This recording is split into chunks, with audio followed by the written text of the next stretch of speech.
Halo semuanya, kali ini kita akan coba bahas tentang gerakan di bidang miring. Seperti yang kita tahu, benda itu bergerak tidak hanya di bidang datar, tapi juga di bidang miring. Oke, ketika sebuah benda ada di atas bidang miring, gaya beratnya, ya, yang kita tahu, setiap benda punya gaya berat, tetap mengarah ke bawah atau ke pusat bumi. Oke, di sini kita simbol dari gaya berat adalah W, ya. Tapi karena bidangnya miring, kita perlu uraikan gaya berat ini menjadi dua komponen. Yang pertama itu komponen yang sejajar dengan bidang. Oke, yang sejajar dengan bidang di sini adalah W sinus theta. Oke, komponen sejajar bidang yang menarik atau mendorong benda naik atau turunnya. Dengan kata lain, komponen sejajar bidang ini adalah penyebab penyebab benda bergerak. Nah, lalu selain komponen W sinus theta, kita juga harus uraikan gaya di komponen W cosinus theta. Nah, atau komponen yang tegak lurus bidang. Nah, komponen tegak lurus bidang ini adalah komponen yang menekan permukaan, ya, menekan permukaan dan komponen inilah yang akan menjadi gaya normal. Oke? Nah, ngomong soal gaya normal, kita tahu bahwa gaya normal itu bekerja tegak lurus pada bidang ya, agar menahan benda itu agar tidak jatuh ke bawah. Kalau di bidang data kan gaya normalnya eh, ke atas ya, senilai dengan gaya berat itu. Tapi di bidang miring tidak selalu seperti itu. Itu. Di bidang miring, nilai gaya normal itu senilai dengan gaya yang menekan permukaan, yaitu W cosinus theta. Hingga jika kita uraikan di sini, nah, ini adalah gaya normalnya. Nah, itu dia. Di sini jangan lupa ada theta. Ya. Oke, kita coba di satu soal sederhana. Nah, sebuah balok bermassa 10 kg terletak di atas bidang miring licin dengan sudut kemiringan 30 derajat. Hitunglah besar gaya, komponen sejajar bidang, dan komponen tegak lurus bidang. Oke, jadi untuk mengerjakan soal ini, yang pertama kita harus lakukan sudah pasti adalah menguraikan gaya. Oke, kenapa kita harus menguraikan gaya? Agar kita tahu gaya apa aja sih yang sejajar sama bidang dan tegak lurus, gaya mana aja yang menyebabkan benda itu bisa bergerak. Oke, bikin miring tegak lurus datanya di sini. Nah, ada balok dengan tadi masanya 10 kg. Ya, kita uraikan gaya-gayanya. Ke bawah sudah pasti punya W ya atau punya gaya berat. Lalu gaya berat ini kita uraikan. Yang sejajar dengan bidang tadi adalah W sinus theta. Lalu yang tegak lurus dengan bidang adalah W cosinus theta. Buat lebih. Terus gambarnya cosinus theta. Oke. Lalu jangan lupa yang tegak lurus dengan bidang itu ada gaya normal. Nah, setelah menguraikan gaya normalnya, kita bisa mencari nilai dari gaya-gaya. Oke, yang pertama nilai dari gaya berat di sini. Nah, sebelumnya kita sudah mengetahui bahwa balok ini memiliki massa 10 kilogram. Jika kita pakai gravitasnya 10 meter per second kuadrat, Lalu bidang miring ini memiliki kemiringan 30 derajat. Oke, kita cari yang pertama adalah gaya beratnya. Nah, gaya beratnya itu berarti kita punya gaya berat sama dengan massa dikali gravitasi. Mudah saja, massanya senilai 10 kg dikalikan gravitasi 10. Berarti nilai gaya beratnya sama dengan 100 Newton.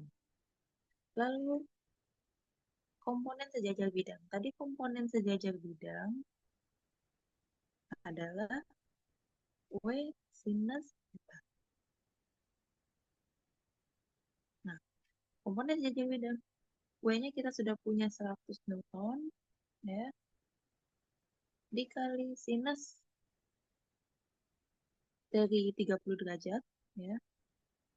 Sinus 30 derajat adalah setengah. Berarti 100 dikali setengah sama dengan 50 Newton. Oke. Lalu komponen yang sejajar dengan yang tegak lurus dengan bidang,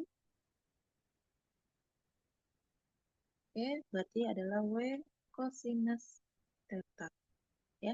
Dan jangan lupa nilainya ini adalah senilai dengan gaya normal. Jadi bisa dibilang gaya normal sama dengan gaya theta. Atau berarti 100 dikali cosinus 30 derajat. Oke, ini kita batasi saja.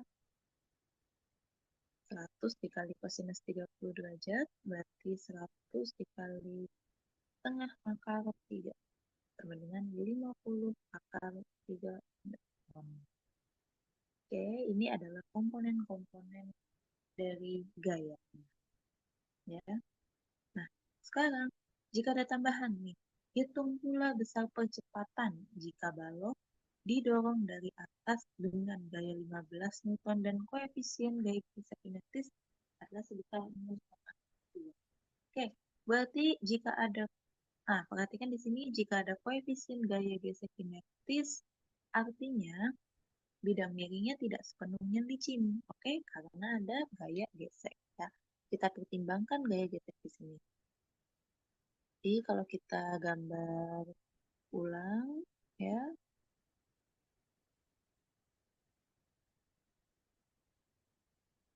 kita gambar ulang. Nah, miring.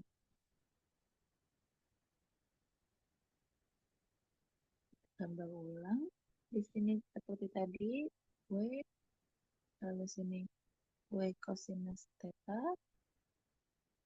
Di sini ada W sinus theta dan di sini lah.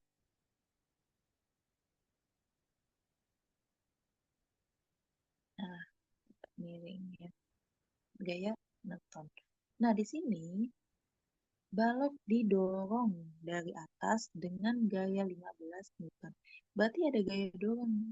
Nah, di sini ada F, gaya dorongnya sebesar 15 Newton. Dan koefisien gaya gesek kinetisnya adalah sebesar 0,2. Berarti kalau ada gaya gesek kinetisnya itu berlawanan arah dengan gaya yang diberikan dari atas. Oke, berlawanan arah berarti di sini ada gaya gesek. Nah, jadi kita cari percepatan. Untuk mencari percepatannya bisa kita gunakan hukum 2 Newton. F sama sigma resultan gaya sama dengan massa dikalikan percepatan. Nah, resultan gaya yang kita tinjau adalah resultan gaya yang bergerak sejajar dengan bidang. Oke, yang sejajar dengan bidang itu sudah jelas di sini. Ada F ya atau gaya dorong dari atas, lalu ada W sinus theta ya. Karena karena arahnya sama ya, sama-sama ke bawah dengan W sinus theta, artinya di sini dijumlah W sinus theta. Lalu perhatikan ada gaya gesek yang berlawanan dengan gaya dorongnya, berarti di sini kita F gesek sama dengan massa dikali percepatan. Oke, nah dari komponen ini kita belum tahu nih gaya geseknya seberapa besar gitu. kita cari dulu gaya geseknya di sini. Oke, sama dengan, karena ini sudah pasti gaya gesek kinetis adalah koefisien gesek kinetis, nah, dikalikan gaya normal. Oke, sebelumnya kita sudah punya gaya normalnya dinilai 50 akar 3 Newton, berarti di sini 0,2 dikali 50 akar 3. Nah, jadi sama dengan apa? 50 dikali 50 akar 3 dikali 0,2, oke, berarti 50 kali 3 kali 0,2 berarti sekitar 17,3 ya. Nah, 3 Newton. Berarti di sini 15 plus W sinus tetanya kita punya 50 Newton yang sejajar dengan bidang dulunya, dikurangin 17,3 Newton. Masanya tadi 10, lalu percepatannya. Artinya, berarti kalau di sini di total, 15 ditambah 50 minus 17,3 berarti sekitar 47,7 10. Nah, berarti percepatannya sama dengan 47,7 dibagi 10 sama dengan 4,7 meter per second.